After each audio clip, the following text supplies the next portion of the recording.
শিল্পী শুভাপ্রসন্ন চিত্রকর্ম নিয়ে প্রদর্শনী শুরু হয়েছে Birla academy of art and কালচারে। জার্নি অফ শুভাপ্রসন্ন নামে এই প্রদর্শনীতে শিল্পীর বিভিন্ন শিল্পকর্ম তুলে ধরা হয়েছে। কাক, পেঁচা, ছাগল, শূকর, প্রাণী জগতের বিভিন্ন রূপই বারে বারে ফিরে এসেছে তার শিল্পকর্মে। তবে এই প্রদর্শনীতে তার ভাবনা ও কল্পনার মধ্যে দিয়ে অন্য অনেক বিষয় পেয়েছে অনন্য মাত্রা। শুভাপ্রসন্নর এই প্রদর্শনী চলবে রবিবার পর্যন্ত। যে যা কাজ করে তাদের চিন্তা সবসময় চলে আসে, কাজের মধ্যে, ঘুমের মধ্যে সবসময় চিন্তা চলে আসে। সুতরাং সেটা ঠিক খুঁজে গুণে বলা যায় না। আমরা যে কাজ করি তো কাজ করতে করতে খানিকটা চেঞ্জ চলে আসে। এটা কোনো আলাদা করে জোর করে আরম্ভিত কোনো কিছু নয়।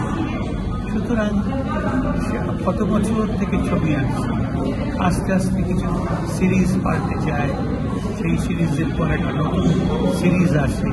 এইভাবেই জীবন, এইভাবেই এইখানে আজ এবারে যে কাজগুলো দেখছি সেই সিরিজ থেকে নেওয়া।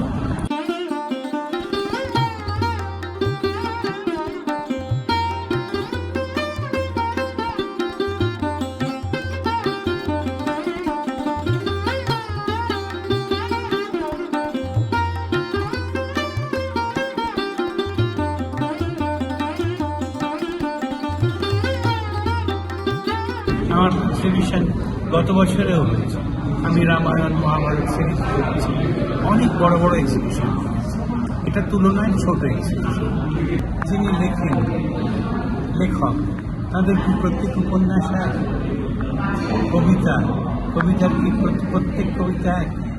সব এগুলো চেঞ্জ হতেই থাকে, পরিবর্তন হতেই থাকে। রানার সঙ্গে দেবপমের রিপোর্ট, এস নিউজ।